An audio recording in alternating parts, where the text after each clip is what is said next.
আমরা পেয়েছি সাবেক বাংলাদেশের প্রধানমন্ত্রী শেখ হাসিনা। আপনাকে স্বাগত জানাই, আপনি আমাদেরকে সময় দিয়েছেন, এসেছেন আমাদের কাছে এবং যুক্ত হয়েছেন আমাদের সঙ্গে, সেজন্য আপনাকে ধন্যবাদ এবং কৃতজ্ঞতা। আমাদের সাথে আরো থাকছে ইউনূস, ডক্টর মোহাম্মদ ইউনূস। আপনাকে আমাদের অনুষ্ঠানে স্বাগত জানাই। আপনাকে আরো জানিয়ে রেখি, আমাদের সাথে আমাদের প্রযোজক আরাফাত এবং আমাদের যারা জার্মান কলাকুশলী আছেন তারা সবাই আপনাকে সালাম শুভেচ্ছা জানিয়েছেন। আমরা আপনাকে খুব ধন্যবাদ জানাই আমাদেরকে সময় দেওয়ার জন্য। আমিও সালাম জানাচ্ছি সবাইকে, অসংখ্য ধন্যবাদ সবাইকে। আপা এতদিন ধরে গর্তের ভিতরে থাইকা আপা সমানের দোয়া ইউনূস পড়ছেন বলেই না এমন বিজয়ের দেখা। পলানোর সময় সেই মানুষগুলির কথাও মনে পড়লো না শেখ হাসিনা। আপা আপনার একটু মন্তব্য শুনতে চাই, আপনি আমাদের একটু বলবেন জুলাই অভ্যুত্থানের ফল। আসিফ নজরুল আর একজন হচ্ছে লেফটেন্যান্ট জেনারেল জাহাঙ্গীর, এই দুজন নাটের গুরু। আসিফ নজরুল এই ছেলেদের দিয়ে সব জায়গায় মব জাস্টিস করায়। কোটা আন্দোলন বলে কিছু ছিল না, কারণ কোটা তো ছিলই না। আমি সেটা বাতিল করে দিয়েছিলাম 18 সালে। কোর্টের একটা রায় হয়, সঙ্গে সঙ্গে আমাদের সরকারের পক্ষ থেকে সেই রায় স্থগিত করার জন্য আবেদন করে, উচ্চ আদালত স্থগিত করে। তাহলে কিসের আন্দোলন? 7 জুলাই থেকে 14 জুলাই পর্যন্ত যতদিন ছাত্রছাত্রী আন্দোলন করেছে তাদের বিরুদ্ধে কিন্তু কোনো ব্যবস্থাই না হয়নি। পুলিশ বরং তাদের নিরাপত্তা দিত। 15 জুলাই থেকে শুরু করলো পুলিশ হত্যা করা, আওয়ামী লীগ নেতা, সংখ্যালঘু সম্প্রদায়, সাংবাদিক, আইনজীবীদের হত্যা করা, মেট্রো রেল, বিটিভি অফিস থেকে শুরু করে প্রত্যেকটা প্রতিষ্ঠান আগুন দিয়ে পুড়িয়ে দেওয়া এবং যে ধ্বংসযজ্ঞ এবং কি বিভৎস ঘটনা, লাঠি রামদা এগুলি দিয়ে কুপিয়ে কুপিয়ে মানুষ হত্যা করা, আওয়ামী লীগ নেতা পুলিশ এদেরকে মেরে মেরে ফ্লাইওভারে ঝুলিয়ে রাখা, গাছের সাথে ঝুলিয়ে রাখা, ঝুলিয়ে রেখে তাদের অত্যাচার করা, কী ধরনের বিভৎস ঘটনা তারা ঘটিয়েছে। একবার খালি সেগুলি চোখে দেখা দরকার সকলের, তাহলেই বুঝবে। এবং সব কিছুর পিছনে কিন্তু ইউনূসের হাত। আমাদের নামে মিথ্যা অপবাদ। আমরা কি কত বিলিয়ন ডলারকে মিলিয়ন ডলার বিদেশে পাচার করেছি।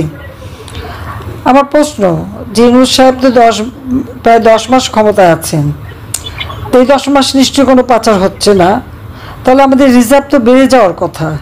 আমরা যদি টাকা পাচার করে থাকি তখন কমেছে, তো এখন তো অনেক রিজার্ভ বাড়ার কথা। রিজার্ভ বাড়ে না কেন? রিজার্ভ কেন কমে গেল? শেয়ার মার্কেটের 90,000 কোটি টাকা সে লুটপাট করে খেয়েছে, পাচার করে দিয়েছে। তাছাড়া এই টাকা পাচারের জন্য তার বিরুদ্ধে মামলা হয়েছে।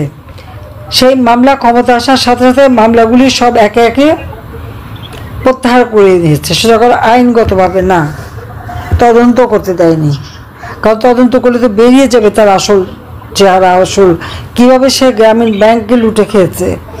যে লোকটা 90 সালে এমডি হিসেবে চাকরি পেল, গ্রামীণ ব্যাংকে এমডি 60 বছর বয়স পর্যন্ত থাকতে পারে, সে 70 বছর বয়স 71 বছর বয়স পর্যন্ত বিনা আইনে বেআইনিভাবে স্যার এমডি পদ আর ছাড়বে না। আসলে এমডি পদ থাকলে টাকা পয়সা নয় ছয় করতে পারে। আর এখন ক্ষমতা এসে তো মহা সুযোগ পেয়ে গেছে, এখন তো সমানে লুট করে নিচ্ছে। আজকে কোনো মানুষের বাক স্বাধীনতা নাই। প্রায় 13টার মতো বেসরকারি টেলিভিশন এগুলি পুড়িয়ে দিয়েছে এবং সবগুলি ধ্বংস করেছে। এবং সব আর যেগুলি আছে নিজের এজেন্ট বসানো। যা কথা ইউনূসের পক্ষ থেকে বলতে বলবে তাই বলতে হবে। ইউনূস সেন্টার থেকে সব তৈরি করে দেওয়া হবে, ওইগুলি বলতে হবে। আর কোনো সংবাদ দিলেই তাদের বিরুদ্ধে খড়গহস্ত্র। সুইস ব্যাংকে টাকা খোঁজে, তো ইউনূস আসার পর হঠাৎ করে সুইস ব্যাংকে টাকার পরিমাণ এত বেড়ে গেল, আর আমাদের শেয়ার মার্কেট থেকে টাকা উধাও আর রিজার্ভ কমে গেল। রহস্যটা কি? তার যে চেলাচামুন্ডা সমন্বয়ক, মাস্টার মাইন্ড, তাদের তো 100 কোটি টাকার উপর এখন বিদেশে অনেকে পয়সা করিয়ে বানিয়ে ফেলেছে। আর ইউনূসের তো আছেই। বাংলাদেশে সে কোনোদিন একটা পয়সা বিনিয়োগ করেনি।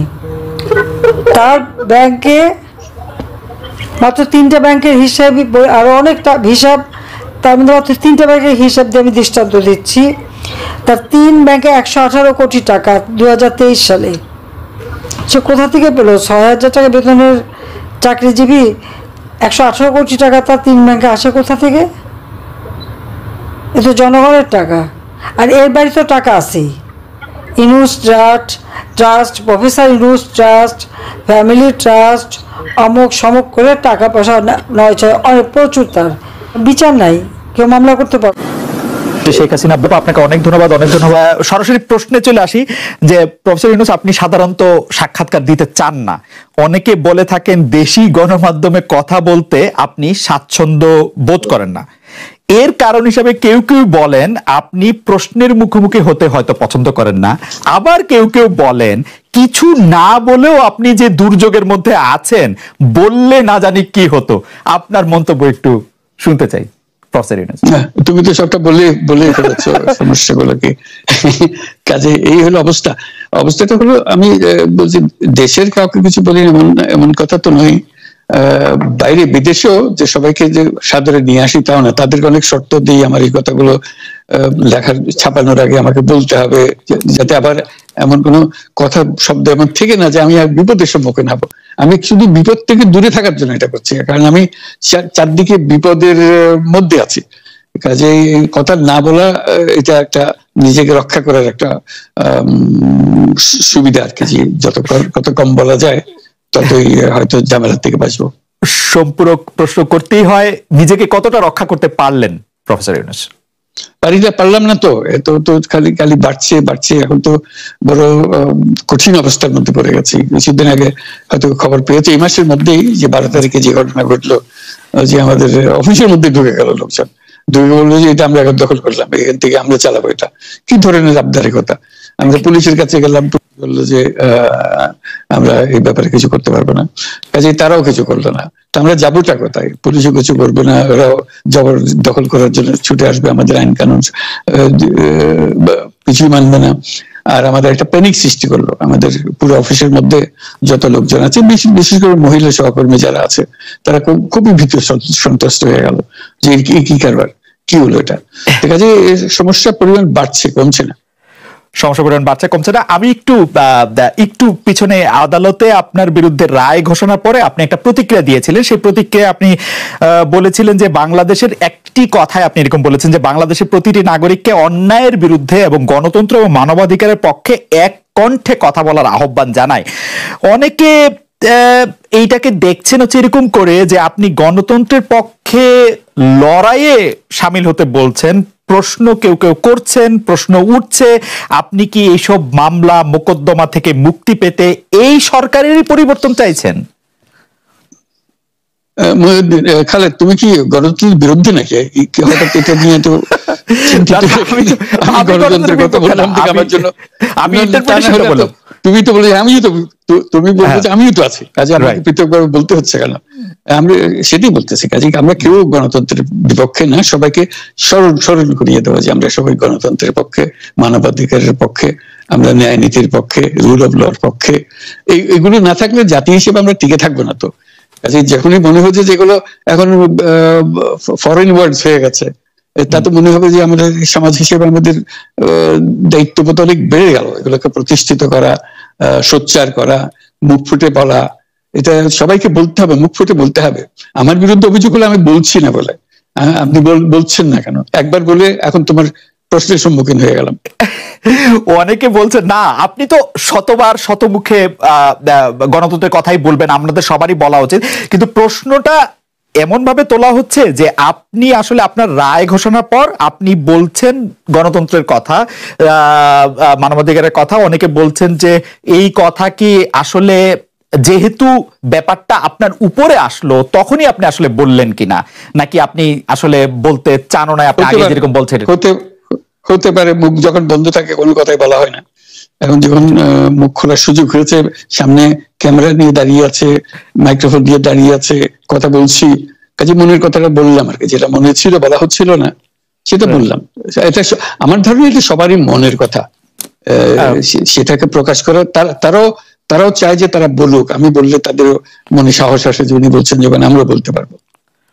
প্রফেসর ইউনূস, আপনি যখন বলছেনই তখন আমি এই কথাটাকে একটু ইলাবোরেশন আপনার কাছ থেকে আশা করতে পারি যে আপনি যখন বলছেন যে গণতন্ত্র মানবাধিকারের পক্ষে এক কণ্ঠে কথা বলার আহ্বান আপনি জানাচ্ছেন, আপনার কাছে কি মনে হচ্ছে যে গণতন্ত্র মানবাধিকারের পক্ষে এখন বহু পক্ষ বহু কণ্ঠ, এটা আসলে এক কণ্ঠে কেউ বলতে পারছে না বা সাহস পাচ্ছে না বা বলছে না, এরকম আপনার মনে হচ্ছে কিনা?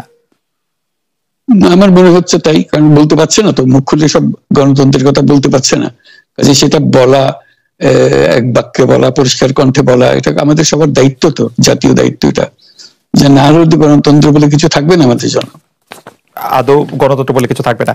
একটা প্রশ্ন করি যে বর্তমান সরকার আরো স্পেসিফিক ভাবে বললে, প্রধানমন্ত্রী শেখ হাসিনা স্পষ্টতই আপনাকে অপছন্দ করেন, অনেক কিছুর জন্য আপনাকে দায়ী করেন, পদ্মা সেতু এবং এই সেই, এর কারণ কি বলে আপনি মনে করেন? আপনাকে কি তিনি তার প্রতিদ্বন্দ্বী মনে করেন, নাকি সত্যি তার কাছে এমন কোনো তথ্য রয়েছে যে আপনার বিশাল কোনো রাজনৈতিক অভিলাষ রয়েছে? আপনি কি রাজনৈতিকভাবে তার প্রতিদ্বন্দ্বী হয়ে উঠছেন বলে তিনি আপনাকে অপছন্দ করছেন, না কি কারণে, আপনার কি মনে হয়? আমার মনে হয় উনি মনে করেন যে আমি দেশের সর্বোচ্চ ডাকু, সন্ত্রাসী, কিংবা আমি অপরাধী, আমি সেরা চোর, এই জাতীয় জিনিস মনে করেন, কাজে সেগুলো ব্যাখ্যা করেন উনি তার মুখে। উনি বলেন যে আমি সুদখোর, আমি ঘুষখোর, আমি সব এমন সব কটু শব্দ ব্যবহার করেন যাতে মনে হয় যে আমার সম্বন্ধে তার ধারণা খুবই খারাপ। কিন্তু এইটা তো এরকম ছিল না।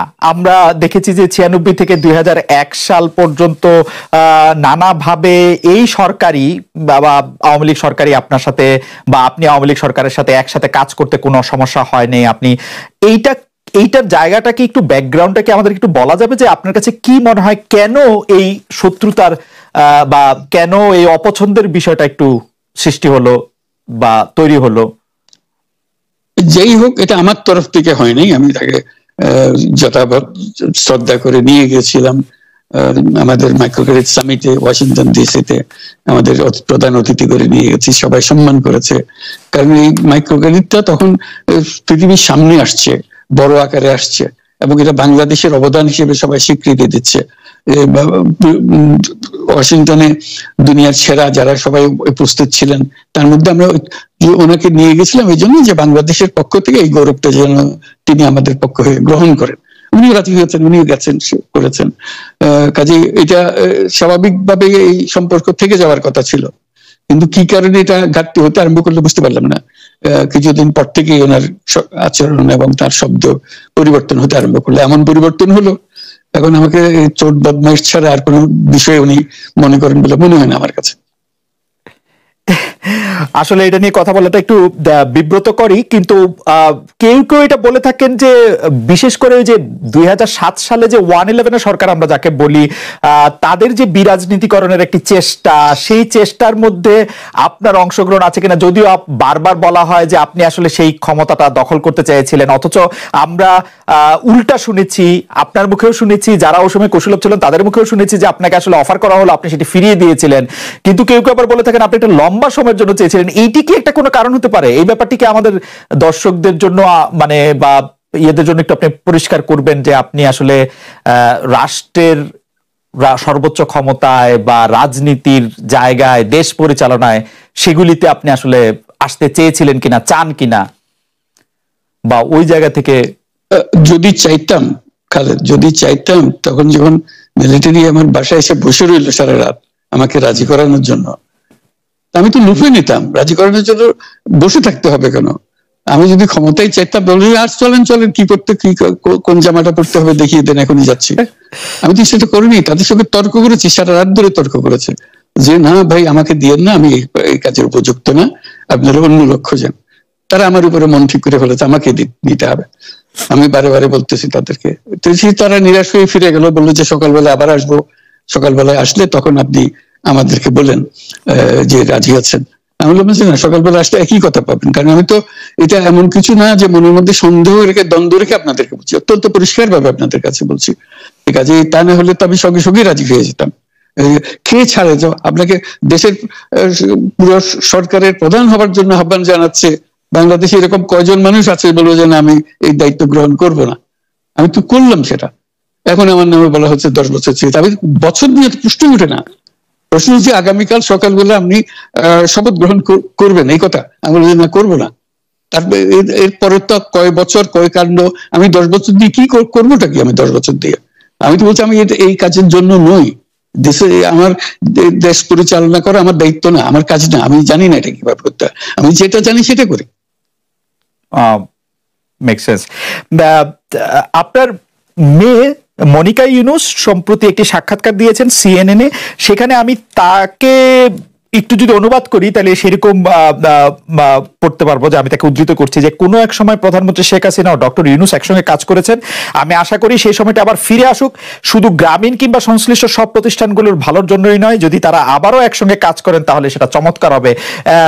এই মনিকা ইউনুসের এই আশা কি আপনারও মানে একই রকম আশা কিনা যে প্রধানমন্ত্রী শেখ হাসিনা এবং ডক্টর ইউনুস একসঙ্গে কাজ করলে আরো কিছু চমৎকার কাজ হবে, বা এটা আপনি আশা করছেন এরকম কি?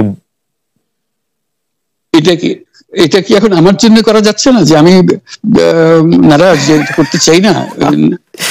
তুমি ভাবখানা এমন করছো যে আমি আপত্তি করছি, আমি কাজ করতে চাই না। আমাকে যে বললাম চোর বদমাইশ করে রেখেছে, সেখানে কাজ করার তো কথাই উঠছে না। আমার নাম উঠলেই ওনার রাগ উঠে যায়, আমাকে সুদখোর না বললে ওনার মন তৃপ্ত হয় না, আমাকে চুবিয়ে না ডুবালে, পদ্মা নদীতে আমাকে চুবিয়ে না ডুবালে ওনার মনে শান্তি আসে না। ঠিক আছে, আমি কি করে বলবো? ওনাকে বলতে তো হবে, ওনাকে যদি কিছু বলতে হয়। পদ্মা